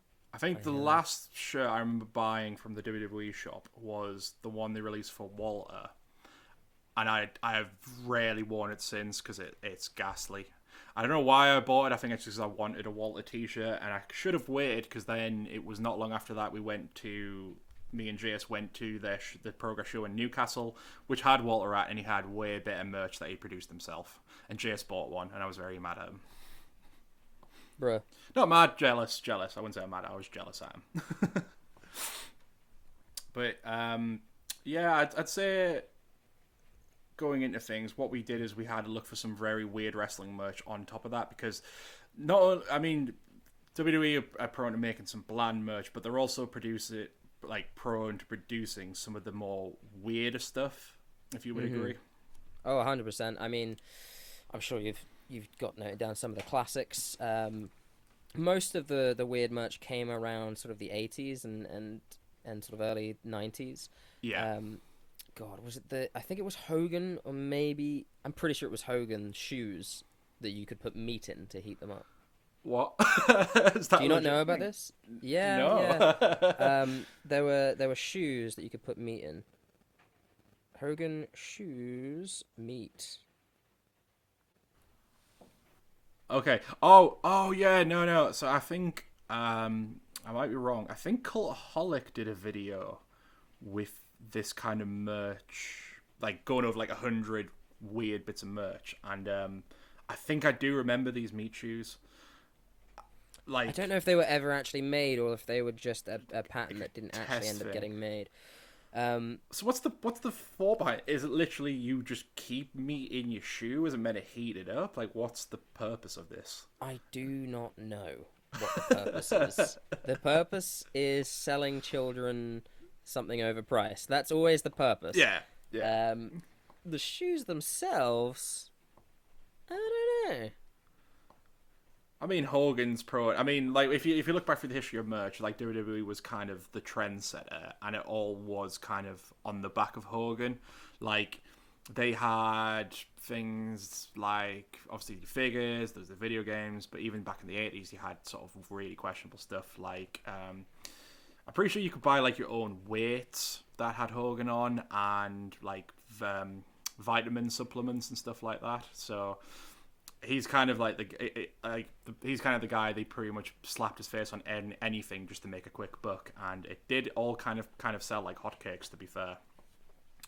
One of the sort of more interesting things I remember and I found today, going back to wrestling figures, again, like I collect the sort of Mattel stuff now, which is more, they don't ever do anything that's really ridiculous. You know, they've kind of got the stuff that's for adult collectors and the stuff for kids. But before that, it was owned by Jax, who had the license, and they made some of the most ridiculous choices in figures. Do you remember the Maximum Sweat action figures, or have you ever come across them before? It rings a bell, but I don't like that I don't remember. It feels like I've blocked it out.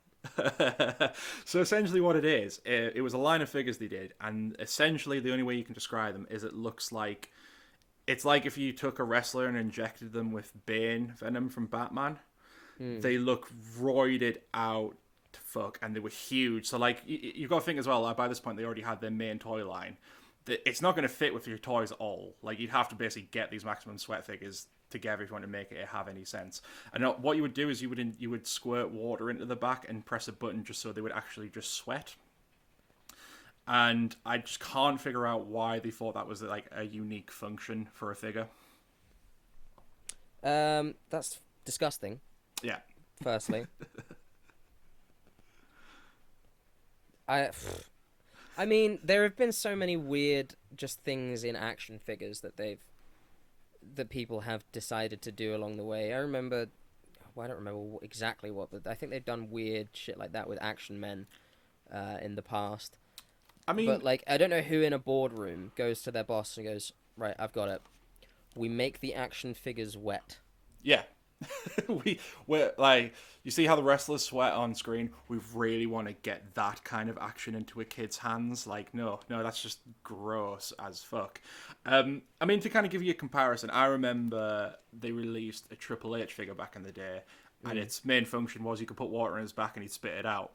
That's cool because you're at least replicating what he did on TV. Right, that makes sense. Yeah, I mean, all wrestlers sweat. Yeah, but that's just not really something you want to see. Triple H spitting water, not only is something you want to see, it's something that every kid has done. Mm-hmm. If you were a wrestling fan growing up and you were a fan of Triple H, you did it. And even if you weren't a fan, you still did it because it just looked really cool. Yeah. It's a bit like how me and my friend would get our old t-shirts and cut them up just so we could do the Hogan shirt rip. It's one of those things you just do because it looked cool as a kid. The best way I could kind of compare these Maximum Sweat figures is it's like when girls can buy dolls that pee and poop. I just don't understand what the appeal of that ever was, but yet they still kind of make those kind of things. You know, I don't think there ever was an appeal to young girls. I think the ad executives were just like, yeah, young girls, they want to be mothers. Let's give them dolls that shit. And that was it. I mean, we were probably a few bad years away from a Hulk Hogan baby that shits itself. Oh. I don't want that image in my head. Would you prefer a Doink the Clown or like a Eugene? I mean, not really. That's just no. Although it sounds like you're in the wrong game. It sounds like if you pitch these ideas to WWE, Garrett, they probably would have got made. I mean, speaking of kind of dolls, have you seen the weird? I think they made a bunch of them, but the one that shows up online a lot is the Stone Cold doll. No. It's essentially like a kid's like baby doll figure, but it's wearing like the Stone Cold vest, gold chain. Its nappy is made to look like his jean shorts, and it also came with the Smoking Skull belt as well. It looks really unsettling. I can't imagine someone in a meeting pitching that because in the 60s they decided that there was a blue aisle and a pink aisle, right? Yeah. There was a boys and a girls. I can't imagine someone that goes in that time or any time before now. Yeah. Going, let's put one. Which side do they put that on? The boys or the girls? You know. That's the thing. It feels like I've sent you the link, by the way. If you want to look, to scroll down a bit and you'll find it. It doesn't feel like it's not who to market this to. Is it like, do boys want to play this? Do girls want to play with it? It also has that kind of like aura of like, you know, like the adult kind of collector. God, why as well. is it so? Oh, it's blushing. Yeah. Like I can understand possibly what they were trying to go for. It has a title. It has a title belt. Yeah. It has a baby title belt. It comes with the Smoker's Skull belt. Like, do you see what I mean, though? It's hard to see who this was aimed at. I feel like it's meant to be for those adult collectors, because I think there is, like, a big market for older women who still collect dolls of this nature, obviously with a bit more value behind them. But it still just doesn't kind of register about who that should have been for, if that makes sense. Yeah, I mean, the antiquated boys get this, girls get that was, you know... It's still a thing that is now, and it's a product of its time. I mean, I could go for a long time, especially about its effect on video games. Yeah. Because when Nintendo came out with their consoles, because they wanted to market it as a toy and not an entertainment thing towards kids, they had to choose blue or pink between, you know, boy or girl, and they chose boy, and that's why video games have always been pushed towards men and boys. Yeah. But yeah, I just don't see how you'd go Stone Cold and baby doll and put that on an aisle. I don't know. I don't understand. I truly don't get it. Like, there are definitely young girls that like wrestling and liked wrestling, but whether they wanted to change the diaper of Stone Cold Steve Austin, I don't think so. The only way that makes sense for me, right, is if Vince McMahon did it as a storyline thing, and was like, Stone Cold, I made you a baby doll, and that's the only way it makes sense to me. But I have a feeling that's not the case. Austin 316 says, I just pooped my pants. I just wiped my ass. Yeah, Austin 316 says, you just wiped my ass. Yeah, you're right, and I'm pretty sure it's not just Stone Cold they did. I swear, I think I've seen one of The Rock, and it comes with like the shades and everything. It's just the most questionable thing. Send on that link I sent you. What we'll do as well, we'll put all the links in the comment in the bio as well, so people can look at these for themselves. If you could scroll up, have you seen the talking soap before with Stone Cold on it? I'm sorry. The what now? Talking soap. So I became familiar with this because, again, Brian Zane from Wrestling with Regret did a series of videos about these. Talking soap. Yeah. Pick up the soap now. What? What? Who comes up with a tagline that is "Pick up the soap now"? What? So yeah, I became familiar with this because of Brian Zane's videos on Wrestling for Regret, and he reviewed this soap. I think what happened as well, because like you look at it, it's in like that plastic holder, but no, what it is the electronic is on the soap, and when he used it in the shower, it basically broke it so it wouldn't shut up. It kept talking. Well, it's soap. Why would you have electronics and soap? Why? I mean, what do you? Who came up with this shit? I think the idea is, obviously, with things like that, you're obviously trying to like make bath time fun for kids, but you do that by putting it in like a novelty bottle. You know what I mean? Like, Yeah. I don't know what kid wants to sit in the bath and have Stone Cold talk to them, and not even him talking to them, just his sentient voice coming out of a bar of soap. Ugh. I mean, is Austin 3? Well, yeah. Okay. I guess this is where he says Austin 3:16 says, "I just wiped your ass." Yeah. I just cleaned your ass. I just cleaned your ass. Again, it's like what they'll put on just boggles the mind. If you scroll a bit further down, some of my other favorites is you've got like WCW made a cologne for men called Nitro. Ooh. I can only imagine what that would smell like. God,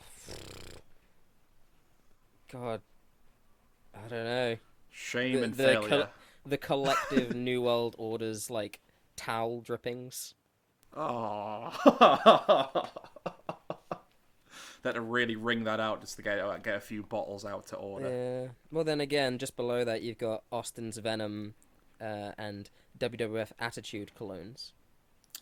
Again, it would the Attitude one would just be shame.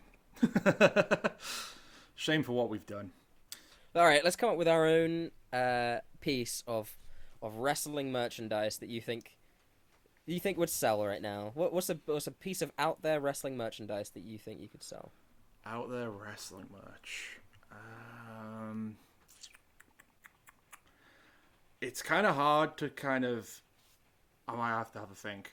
Because, like, literally, like, I feel like if you come up with something, chances are they've already tried to make it, already done it. I mean, Bootios, like, who would have thought WWE would have a cereal again? But they did. All right, here's mine, right? Coming up to Okay. Christmas as well. What you do is you get a Christmas cracker, and then on either side, you've got a wrestler, right? Mm-hmm. And then, obviously, when you're pulling the cracker, they're fighting, and then the winner is the one... And then... It writes itself. Right? Yeah. You pull the cracker, and then obviously the person who wins the cracker is also the winning wrestler. Easy. Okay, but, like, the more important question is, what's the little prize you get in Oh the shit! cracker? What's inside the cracker? I Yeah. haven't thought far enough. Well, it's obviously talking soap. Yeah. They're going to bring that back. So who would you have on the talking soap now? Whoever won. I don't know how you do that, but whoever won, as it pops open, the soap talks to you, and says, "Austin 3:16 says I just cracked you better." I don't know. I Cut. I just popped a cracker. Just wait, pop no. the cracker.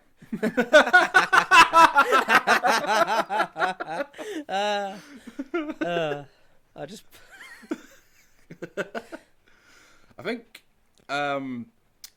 yeah, I just don't know what weird merchandise you could do that they haven't already done. I'm just kind of looking through the list that we found. I mean, they made a freaking Daniel Bryan baseball cap, but to replicate his beard, they made the whole bill of the cap fuzzy, like his beard. Like who wants that? Like you got to think as well. A lot of their products are going to shift in America. Who's going to wear a baseball cap in the red hot sun of Florida, for example, that's got fur on it? So it's on the brim of the cap. Yeah. Hang on, I'll send you across. Does it go down and you can like wear it as a beard? Because no, it's literally just on the bill of the hat. Yeah, like who's that for? I don't know, because I'd imagine like a cold type one, right? Where it's like a kind of a woolly-ish hat, or it could even still be a baseball cap, and then you have that like beard come down to like warm your face up, right? That kind of makes sense. A little bit dumb, but works in like especially if you go and tour like a colder place. And you sound like in the why is it furry? Oh, that's disgusting. Have you only just realised it's furry? Well, because I didn't realise when you said furry, I was just like maybe it's a bit felt, but no, it like no, drips it's furry. down. Yeah, it shags. Ugh. Again, like, who's that for and who would wear it? That's my question. Like, I understand that, like, they want to, like, shift lots of merchandise, but you have to kind of think, wait, when do they cut an idea? You know what I mean? Because I've honestly feel like you've seen everything that they could produce. I mean, going back to one of those other articles, there's, like, Stone Cold condoms. Like, I think literally when he took off in the Attitude Era, anything that they could put his face on, they did. Yeah. Speaking of condoms, you must have seen this. Have you seen the it's somewhat famous, the Sin Cara t-shirt? It rings a bell, but I don't remember it. Hang on, I'll send you that one. Quite funny for an obvious reason, but I'll wait till you've seen it. Again, and what this one kind of proves, it shows that they just have lousy ideas for t-shirts, and they can somehow still fuck that up. Lottery tickets, Jesus. Oh yeah.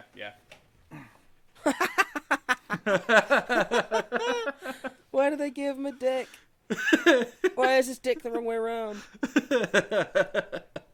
I think the whole point of that is like that is just clearly an like poor cutting on their part, but I'm assuming that's meant to be his tights. But the way it's framed, it basically just makes it look like he's got one hell of an erection going on. Mm. And then if you scroll down below that, again, they've just never got right. Like, I mean, the classic one is the APA shirt below that as well. Always pounding ass. People wore that in the street. I mean, to be fair, that's very on brand, you know? It's on brand, but I imagine it was on brand for the time, but imagine like a non-wrestling fan checking that out. I think that's good. The only other thing I would like to mention is go back to the IMGA link I sent you at the very bottom. So what they did is, like, when wrestling first had the figures out, they obviously had the LGNs, which were like big rubbery things, but then they tried to like narrow that down and they made foam wrestlers. So that kind of sounds like a neat concept, you know, foam wrestling. But then the way that they've kind of they sit on a foam, you have to put the foam right up their ass. Yeah. You'd think like an obvious solution to that. Because if you place those like leaning down, they're in the doggy position with a massive gaping arsehole for you to put your thumb in. Yeah. Jesus Christ. Oh, it's so good. I mean, like, you'd think with that, the obvious way would be, I don't know, you could just, like, have, like, the wrestler's head. You know what I mean? You don't need, like, the full body. But no, they were like, no, just have them put the thumb right up their arse. It'll be fine. Jesus. Love it. I think that'll do for me. You got any other merch you want to bring up? I suppose there's a lot of Wish things going on, not official merch. Yeah. But my favorite things are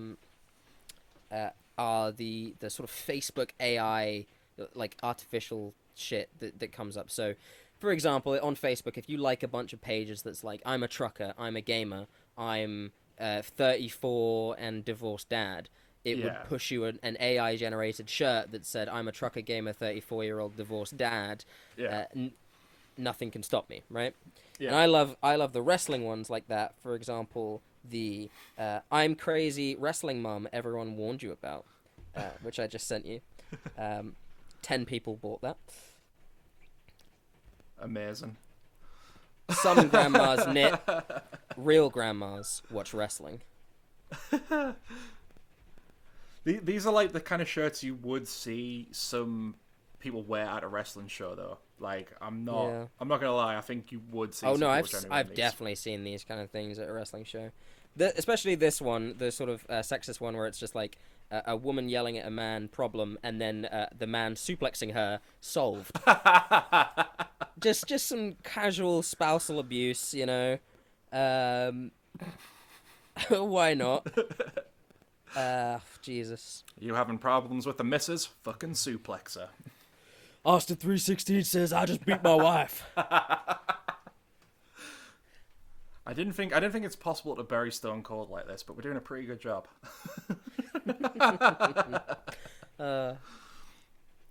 I mean, Wish just always blows my mind because I think not even just wrestling stuff. If you can think of something, chances are you can find a Chinese factory that's making it. Yeah. Yeah. Love it. Those shirts kind of remind me. It's like when you see people at gigs with like novelty T-shirts of the favorite band that they've bought. It's like the classic one for me is I'm a big Foo Fighters fan, and every time you go see them at a show, I can guarantee you'll see someone wearing a T-shirt that says "I'm gay for girl." Which I mean, who isn't? To be fair, They should just market that themselves if they're not. You know. yeah, they could make a freaking fortune. Brilliant. Anything else you want to pop up on the merch? I think that's probably everything for now. I think we ended on a highlight. Austin 316 says I just beat my wife is a pretty. I think I've peaked there. Yeah. I don't think we're going to be able to top that. Excellent. So yeah, I mean, that's quite a nice little fun episode, that one. Yeah, if you want to check us out, like I say, go to our social media channels. You can find us on the Bearhug Club podcast on Facebook, Bearhug Pod on Instagram, and Bearhug Club on Twitter, and Bearhug Club podcast on YouTube. Like we're saying, we're going to try and get some more stuff done from there, probably in the new year when we've got a bit more time. We're all going to be busy playing Cyberpunk 2077 because that drops tomorrow. I'll be playing that in, 4 hours? From recording, yeah. Well, you will. I've got to wait till Amazon frickin' drops off my copy. Yeah. Because I'm a fool and won't go digital just yet, because I like having There's nothing wrong things. with it. At least you're able to resell. I am not able to. Very true. So we'll be doing that. Have you got anything you want to plug coming up on your streaming, Garrett? Well, it depends on the time it goes out. Tomorrow I'm streaming the Game Awards with good friend Danny. I've only just set up my streaming PC again. My GPU broke, so I bought a new one. A very shit one, 1030. But eventually I'd like to be streaming live recordings of the podcast, and maybe even some wrestling games with you as well. That'd be a lot of fun. So twitch.tv/kidwinter if you'd like to jump on there. I'd quite like to get Jace and you just having a go, having some fun. Yeah, go show them some support. You're very close to getting partnership, is that right? No, God no. I've already hit affiliate though. Affiliate. Okay. Partners a very long way away, but you know we do it for fun. If anything comes of it, it comes of it. But much like this pod, we're here to have fun, and talking to you is very fun. Is indeed. Right. Yeah. Cheers, guys. See you next time. See ya.